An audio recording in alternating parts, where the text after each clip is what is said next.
to you. Thank you, Carolina. Hello, everyone. I'm very happy to be here today, sharing my experience with you. I'm Adriana Torres. I am the SVP of Global Customer Support for Oracle. I'm based in Orlando, Florida. Welcome. Omar? Absolutely. Good morning.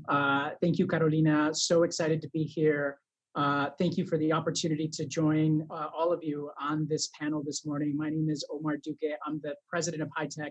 I've been with the organization going on 3 years, and I absolutely love Accenture's commitment to advancing women in technology. When I first came to HITEC, I remember at the Microsoft Summit in Seattle, just being so impressed by the energy, the dynamism, and the inspiration in the room as part of the work through the Women's Forum. So excited to be part of this conversation today. We're excited to have you, Omar. Thank you. And Nelly. Thank you, Karina, Adriana, and Omar. It is an absolute pleasure to be here with all of you today. Nelly Borrero, Managing Director at Accenture, leading our Global Inclusion Diversity Strategic Advisor role. It is an absolute pleasure, again, to be here. I'm really looking forward to this day, and it's June Pride Month, so we're all in celebration mode today. Yes, we all have our t-shirts on, but I'm looking forward to this conversation. So Karina, over to you. Let's get started. Thank you, Nelly, and super excited to have you all here today. It's true as we look at, where we've come off this last year, this more than ever, this need to innovate, to transform, to grow in this digital economy has never been greater than today. At the heart of this is something that I can attest to is diversity, the diversity of people, the diversity experience, which really drives this disruptive change and transformation. So part of what I want to start with, I'm going to begin with you, Omar, is to talk about, many organizations have recognized this value of creating the space of learning and mentorship and recruitment for Latinas and women. As part of this conversation, what has changed regarding Latinas in tech in the last 5 years? And what do you predict will happen in the next 5 to 10 years? Yeah, so there's a lot that's changed. I think that's a really great question. I would even just say in the last year, so much has changed, right? And the theme of our conference is our digital future accelerated. Everything has been accelerated. And I think when you look at what has happened over the last year, what happened in 2020, unfortunately, more than 2 million women left the workforce as a result of the pandemic. Many of those have come back. But what I think so number one, I think that's an absolutely terrible thing for our economy. I think it's terrible for women, for families. But the other side of it is I think it's a huge opportunity as people come back into the workforce for companies to rethink how they think about culture, how they think about building an inclusive and equitable an environment and atmosphere for their employees, and very deliberately for women. We at HITEC are very committed to advancing women in technology. We have a organization-wide commitment to 50-50 representation in everything that we do, our board, all of our award recognitions, the number of speakers. I'm proud to say that 50% of our board of directors are women. We just released our HITEC 50. We're not there in everything that we do, but it's a commitment that we have. And I think that by being deliberate, by being intentional, and by celebrating women, by doing things like this panel and inviting, we had our EEP session yesterday where we had some, amazing women leaders. By being intentional and deliberate, I think that we can continue to push the needle on inclusivity. I love that. Intentional and deliberate, certainly something that's so necessary as we drive and accelerate that pace. Adriana, I'd love to hear some of your thoughts. Well, I haven't been in corporate for more than 30 years and about 10, the last 10 in technology. From my experience, I agree with Omar. I have seen changes regarding Latinas in technology in the past 5 years, but unfortunately, I don't think that the changes have been enough to move the needle at the corporate level. I have seen a lot of movement to promote Latinas in tech with many groups, and HITEC has a big voice on that as well. However, when you see the statistics of Latinas in STEM, we are still underrepresented. I believe the problem starts in the academic world, which does not create enough pipeline of women in tech. when you look at the share of computer information sciences degree held by women, it's only 19%. And now when you look women of color that we are represented, it's only 4%. All women in general are underrepresented in computing and the technology sector when you compare them with men from the same racial and ethnic group. And about only 26% of the computing jobs today are held by women. And perhaps more alarming is that the trend is headed in the wrong direction, because when you look at the percentage of computing roles women hold has largely declined in the United States over the last 25 years. So technology companies have been very focused on the overall diversity inclusion initiatives using HR functions to improve recruiting, retention, and advancement of women. But I think that their strategies need to evolve. We need to focus on helping to promote a number of girls pursuing computer education in school. And another point I wanted to make is I believe the Generation Z and the new generations to come will help to lead some of those changes. Generation Z are technically savvy. They grew up around digital. They expect to have access to technology and instantly. And I expect more girls and young women of these generations to have higher interest in career in tech. The pandemic has forced all of us to go digital in order to continue to perform some of our daily tasks.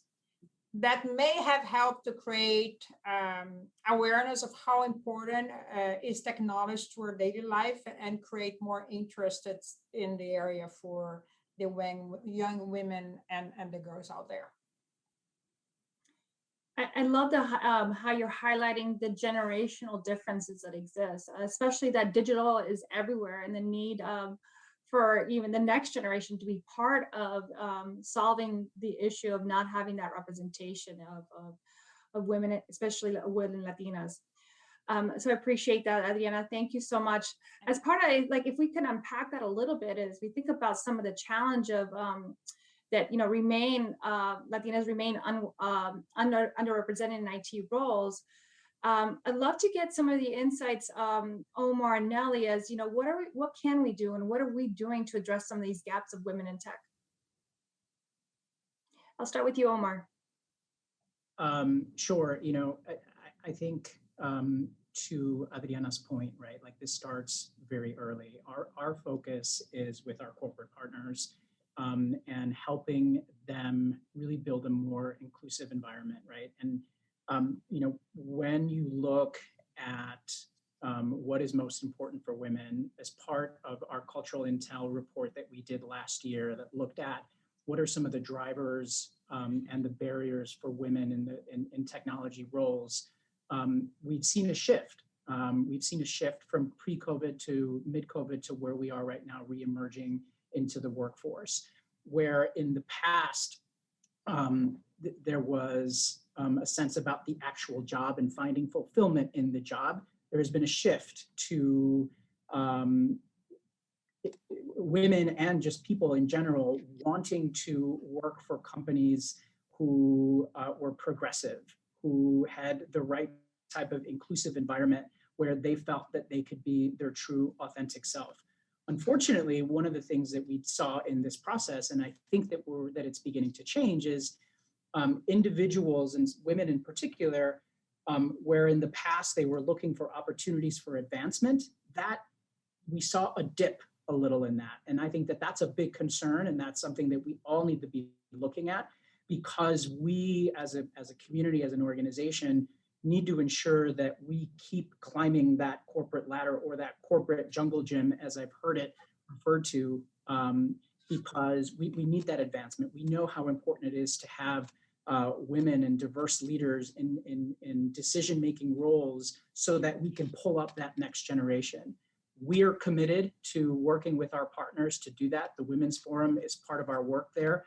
Our HITEC Foundation and working to identify young women who are interested in pursuing careers in technology. A little later today, you're going to hear from one of our high-tech scholars who has just been an absolute success, and we want to celebrate her, and we want other Latinas in our community to see people like you, Carolina, like you, Nelly, like you, Adriana, and see you as something that they too can achieve and accomplish. But I think this is beyond just the work that we do as an organization. This needs to be culture-wide. We need to change the conversation within our culture to encourage more of our young students to pursue technology degrees, to go into tech. That means reaching out to elementary schools. That means re-educating parents so that they recognize that this is a very valuable career path. And it's going to take our entire community to be able to push this next generation up. Yeah, Omar, it's like you talk about the push and pulls, right? And then that's what's needed in order to really attract that talent and develop that talent to get to the organizations to get those roles. So thank you, Omar, for all that you do in high tech. Certainly appreciate it there. Nelly, what are your thoughts about how or what organizations need to be doing and what we're doing to address the gap of women in tech?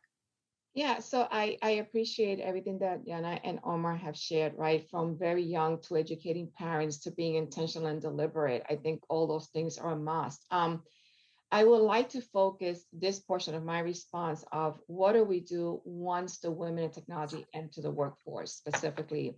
Omar alluded to some of this in his response as well. You know, I've seen way too many times when we bring on women in technology, and after a few years, they start to opt for other parts of the organization, other careers. There's a switch somewhere along the way. And our focus for the last several years has been how do we make sure that we hone in on what our women want? And if they want to stay in technology, how do we integrate things to be able to make that feasible for women, right? So they don't opt out of that area of our business. So along those lines, we have been very focused on advocating for women, coaching women, mentoring women, sponsoring women. And this is not to say that the women are the issue or are the ones that are creating the gap. This is to say that we have to collectively create a culture of inclusion where women feel they could stay and rise within this field and that they're being empowered to do so. And I know that word empowerment gets very tricky for people because I, for one, don't like people to say that they're going to empower me. I like to empower myself. But in order to empower myself, I have to make sure that the environment around me sort of understands my needs, what I need to do in order to continue to rise within the organization. So I see it as a joint responsibility to be able to focus on that empowerment. So for all of you out there that are in this space, in this field, because technology cuts across every industry, right? It's not just the tech industry, it's the industry across everywhere. What I would say is, if that's where you really want to continue your career and you find that it starts to get either lonely at a certain level, or you start to feel like, you know, maybe you don't have as many people that you can relate to, or maybe you don't feel a sense of belonging, is pause, think through what is that emotion at the moment, and ask yourself 3 questions, right? Question number 1 would be, what's working for you? The second will be what's not working for you. And the third is what needs to work for you. Once you have very self-awareness around this and you understand, then I would say align yourself to the leaders that are influential that can help shift what needs to work for you. So a conversation, sharing your story, sharing what's important to you is very important, because if you know it yourself, but you're not sharing with anybody else, then chances are nothing's going to change.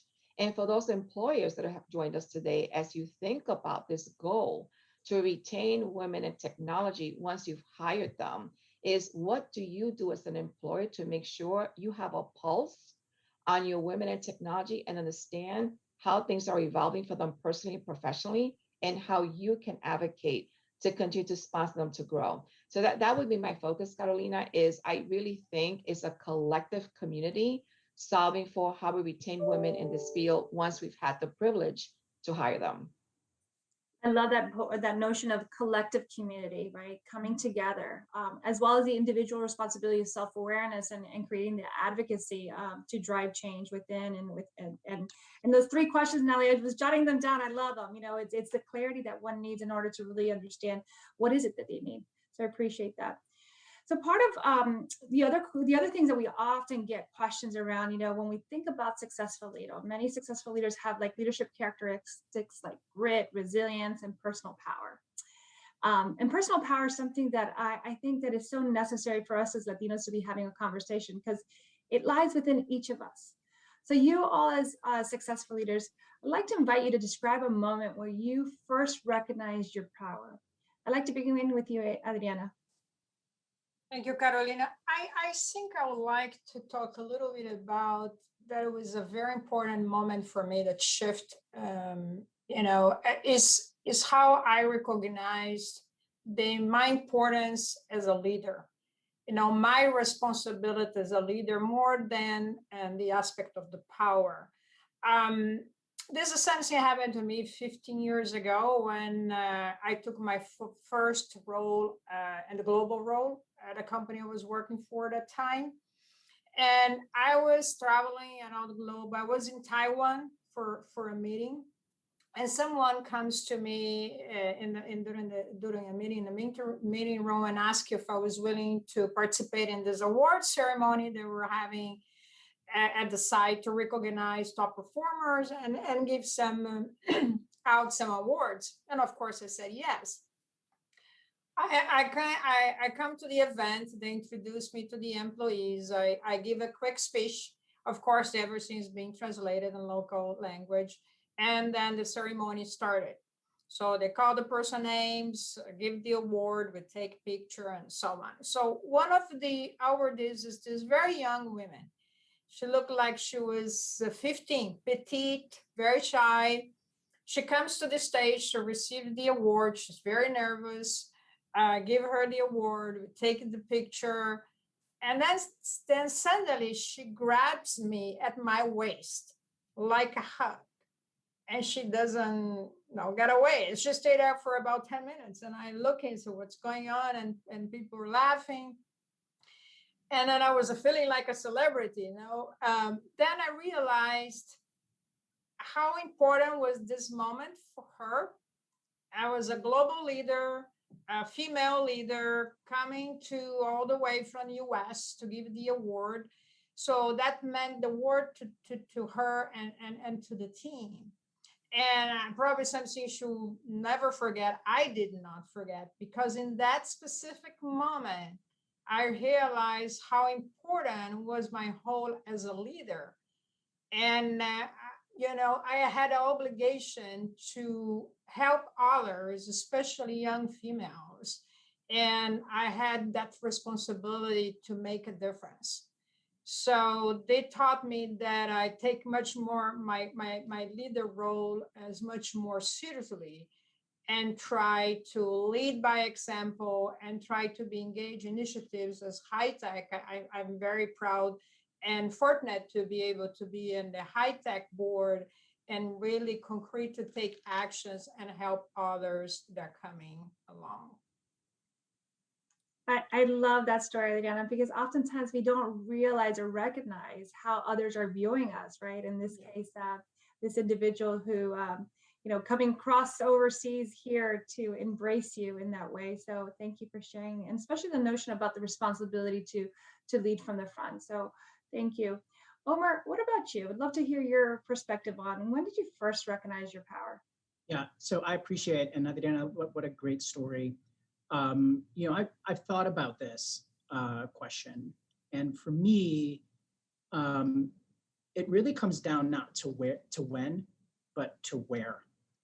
And as I think about my personal power, we're all leaders in our organizations, in our communities, but I think often there is leadership that is missing in conversations that happen in our families, that conversations that happen with the people that we get together with on a regular basis with friends and families, and but specifically families. And I think of this as a Latino, as a man. I think of the generations of machismo that unfortunately is still alive and we still continue to combat, because so much of the challenges that we face are deeply rooted in our culture, going back generations.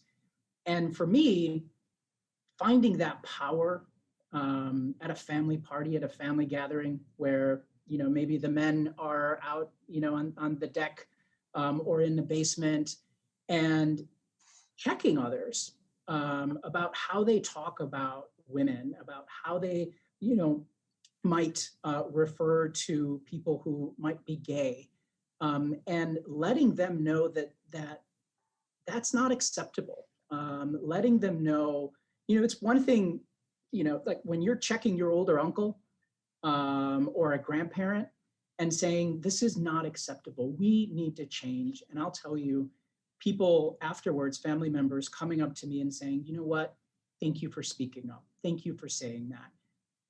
It's wrong and we need to change. Or other people, younger folks saying, I'm so happy that you spoke up because I've been around this my entire life and I just don't know how to do it.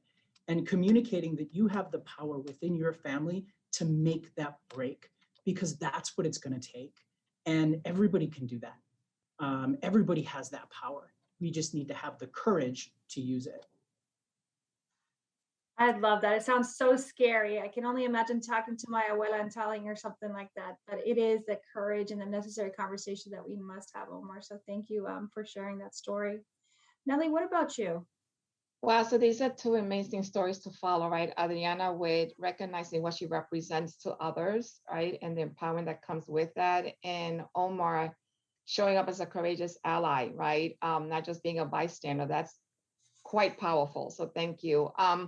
Ghana, you and I have talked about this before. So it's going to sound very familiar to you. And I think it took me a very long time to discover my power. I think I was waiting at one point in my journey for someone to tell me, you do have power, right? Because I just didn't see it. I didn't recognize it. And what that led me to believe is that we're constantly rediscovering our power. We discover it over and over again because it continues to evolve and it continues to elevate, right? As you continue to rise in your career. So it's a conversation. I remember one time you saying to me, Nelly, you have power, right? I mean, this was many years ago.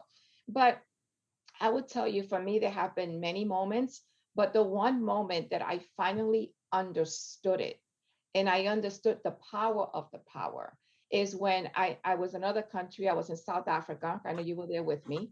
And we had to address some very challenging situations. And I walked into a room that was primarily mostly males.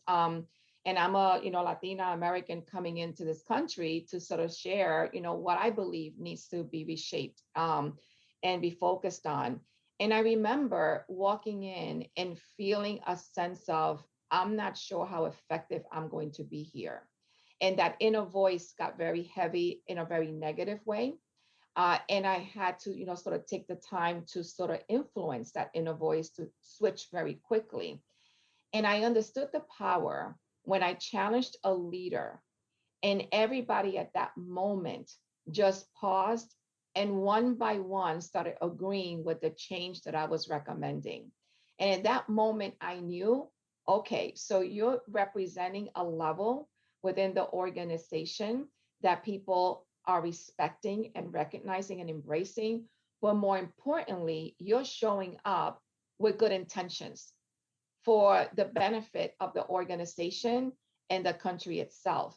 That was the moment that I understood the power of the level that I had risen to and understood how to really respect that level and show up with good intentions.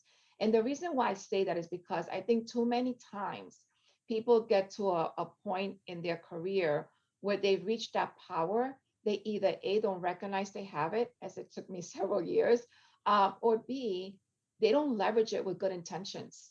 So I would like to close this part out with saying, wherever you sit within your organization, at whatever level, you are empowered and you have power.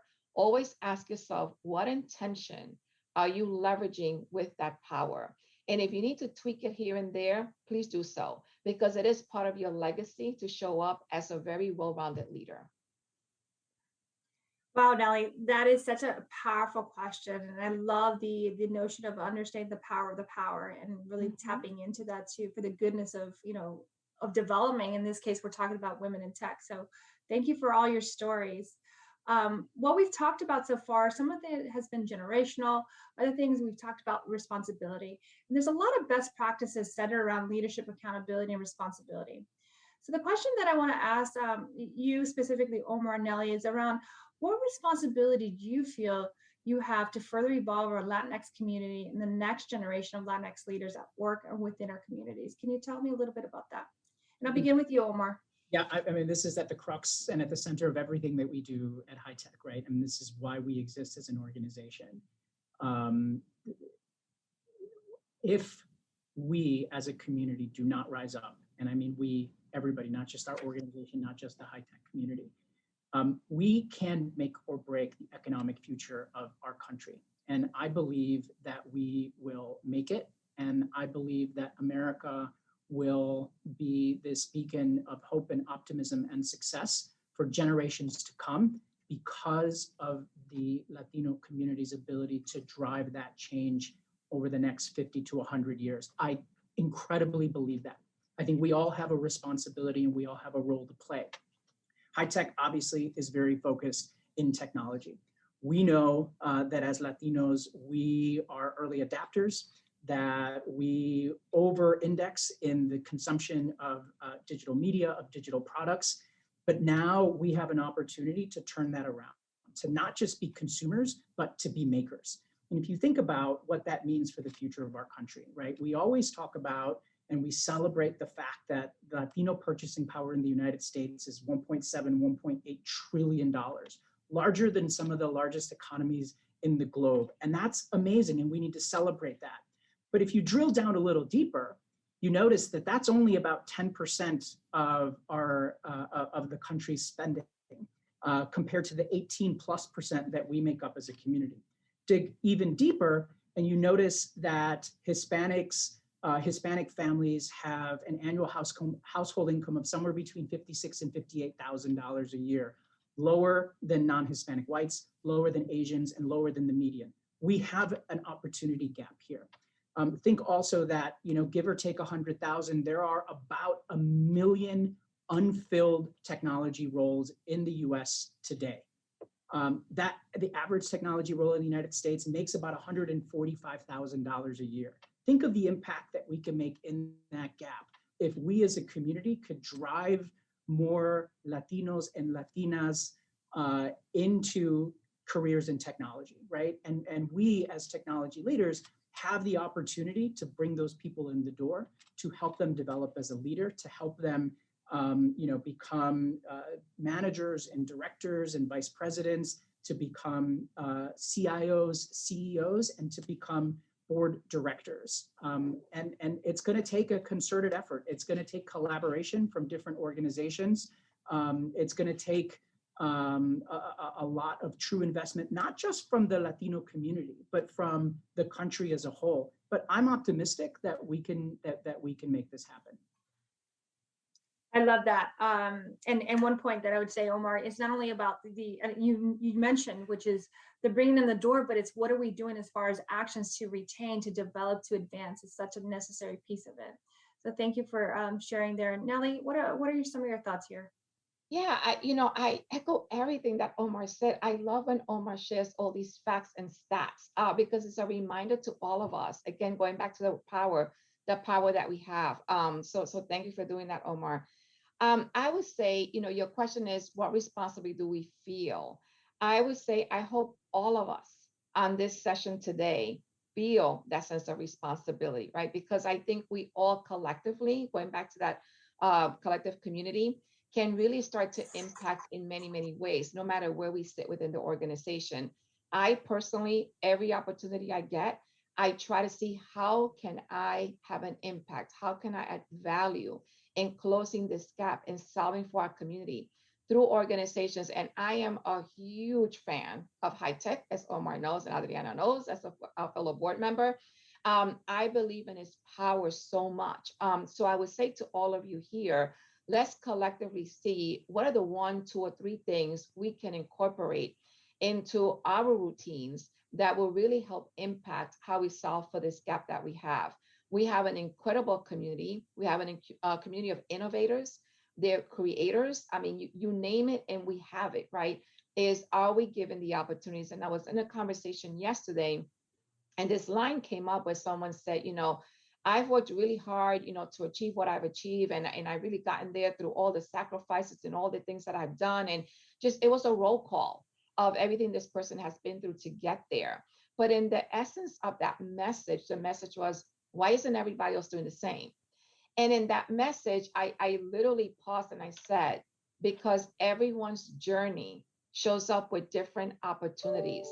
You are given opportunities to work hard, to showcase what you can do. And for us that have had those opportunities, you could call it opportunity, you could call it a blessing, you could call it being lucky, whatever you want to call it. I choose blessing. What I would say is with that comes a huge responsibility to be very careful how we're judging others that may not be reaching the same heights, right? So how do we sort of recognize the journey we've been on, the opportunities we've been given, the blessings been bestowed on us, and okay, luck may play a role in that too, but how do we open up the doors for others around us to be able to experience that as well? So the responsibility is huge, and the opportunity, quite honestly, is there for all of us to feel good about doing something. I love these nuggets of a piece of advice now that you're giving. So certainly appreciate it. And I'm sure that everyone's jotting down the questions you're having them reflect on and how do you drive that change. So part of these gaps that we're talking about is anchored on some misconceptions that people have, particularly misconceptions around Latinas in tech. So my question to you all in wanting to understand is how do we begin to combat these misconceptions and communicate more effectively some of these things that are showing up for Latinas in tech? Adriana, I'd love to start with you. Well, Omar and Ali already touched on all the things that we are doing and we can do. And based on Ali's point that we say, if you want to go far, go together. So HITEC gave me the platform to help to fight those misconceptions that are out there and gave me a sense of the purpose. We have so many wonderful programs at HITEC, like EP, the scholarship from the HITEC Foundation. I met so many successful Latinas in tech, just as Nelly, Rosa, Maria, Yamila, Lucia, Miriam, and many others at HITEC that helped me to see there are role models there. We need to put more role models of Latinas in tech out there. We have many successful women in technology. I work for Oracle. Our CEO is Safra Cass, is one of the powerful female in technology. I'm part of the Oracle Executive Diversity Inclusion Committee, chaired by Safra. So give me the opportunity to be an advocate of Latinas in tech in my company. And HITEC gives me the opportunity and the platform to go across the industry. But I think together we need to find these conceptions, creating awareness, providing mentoring, and challenging the status quos out there, and show that we have a lot of powerful women in technology in the Latina, in the Latina space. Thank you, Adriana. Nelly, are there any additional thoughts that you have related to some of these misconceptions that people may have about Latinas in tech? Yeah, absolutely. I think one of the misconceptions that shows up a lot of times is associated with bias around this space. And that is if we have Latinas that are a small number of the representation in the bigger scale of a team across organizations. And for some reason, and there are many reasons, right? They tend to be less vocal in those meetings. They tend to be more on the behind the scenes type of behavior. What I would say is that in that moment, what the misconception could be is that we're not as innovative. We don't have ideas. We don't have value. We're not as confident. All these things show up when this starts to play out in a bigger scale, in a bigger room. And that's a huge misconception. So what I would say is for all of you out there as well, is as you think about how you're showing up in meetings, are you pushing yourself to have your voice be heard? Because if your voice is not being heard, then you're the one that people talk about during evaluation time and performance achievement time around, well, we never heard her voice. We never heard her opinion, right? For leaders is when you start to really label people and you start to label maybe the 1 or 2 or 3 or 4 Latinas you have in your team of 15 or 25, and you start to label like, oh, she's not as outspoken, she's not sharing enough. Ask yourself, why is that, right? It's typically not because there are not a lot of great innovative ideas and value to add. It's because maybe something culturally is taking place in the landscape of where they're operating that is causing that misconception. And I want to put a disclaimer here because I want to be very careful, right? Not every Latina shows up with in the same way in any organization. I am one of the very outspoken ones, right? So I typically have too much to say. But that comes with years of being in the environment, of recognizing that there were things I had to tweak and adapt and change to be able to participate in the grand scale of the organization. So a misconception, I would say, is when you start to see some Latinas are shutting down, are not being as engaged, ask yourself, where's the bias coming in? Where is the culture fitting into this? And are you really helping people evolve and show up as 100% confident in a work environment? I love those pieces of nuggets of advice there, Nellie. I think part of it is being intentional to create spaces. So there are cultural differences in the way that we show up. And sometimes I find myself, as I'm listening to others and reflecting on it, you do see that. And what are the ways that you can be an effective leader in bringing others along into the conversation? So thank you. I think we have time for one more question. And this is something that I really appreciate when we have leaders such as yourself to tap into that goodness and greatness, the collective brilliance is what I call. What is one piece of advice you'd give to someone starting out? Nellie, we'll start with you. I'm going to do things backwards here. Advice, right? On what someone should start doing. There's so many, Carolina. But what I would say is find time to really pause and do a self-awareness check throughout your career. I do that all of the time. If I am losing sleep, chances are something is really, really bothering me, and I need to take the time to really say what's going on, and then how do I solve for that? I think having the balance and the integration is really, really important, right? Prioritize things and stick to them. And then I would say lastly, Carolina, is you have to draw your own boundaries. And if you don't respect them yourself, then don't expect others to respect them, right? So I am very clear with my boundaries, and I'm very clear that I am going to respect them for the sake of me being able to integrate family and career. And if I choose not to do that, then I can't be angry at others if they're not respecting the boundaries that I've set. So choose your boundaries, respect your own boundaries before you expect others to do so. Great. Thank you, Nellie. Adriana, what's your one piece of advice? Oh, Nellie gave so many great advices. I echo everything Nellie said. For me, I would say, don't be afraid to take risks, and don't be afraid to make mistakes. Be yourself and learn, be informed and learn. And really believe in what you're doing. And another aspect is, I think 50% of being successful is really you love what you do. Make sure that you are doing something that you really love, and everything will come together. And another advice I will give is, don't settle if you feel like what you're doing is not the right thing for you, or if the company and people you're working for are not the right for you. Move on. Believe in yourself, be yourself, and don't be afraid to take risks. I just jotted those down, Adriana, so thank you so much for sharing your piece of advice. Omar, what's your piece of advice that you have for someone starting out? I wish that somebody 25 years ago, when I was starting out my professional career, had told me that I didn't have to do it alone.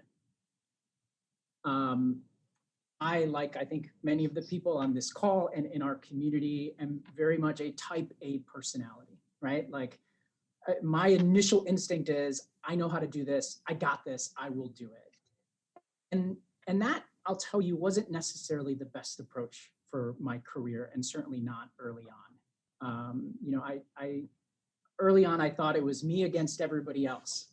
And the moment that I realized that there were other people who were interested and had the capacity to help me, whether it's going through, a problem that I had at work, whether it's thinking about my career and what might be next and that career progression, rely on others, count on others, right? Identify who those others that can help you in your personal and professional growth, and tap into their wisdom, tap into their knowledge.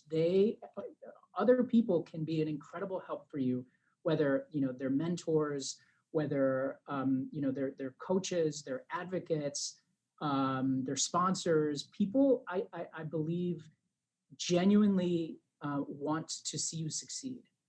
Find those people, surround yourself with those people, and let them help you. You don't have to do this alone. Omar, that is so amazing, because oftentimes we feel that we have to prove ourselves, so we got to do it alone. So I love the focus on, you don't have to use your community to help you along the way. There were so many things that I have a paper full of notes here. Some of the things that I just want to say that I heard, I'm taking away myself. There are 3 things. It's, being intentional and deliberate, create a collective community, and go far and go together.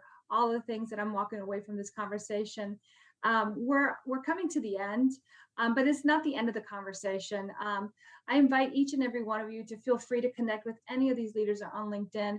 And I hope that you enjoy the rest of the conference, and grateful for your time here and joining us together. So with that, many thanks. Muchas gracias, and we'll see you shortly. Thank you. Thank you.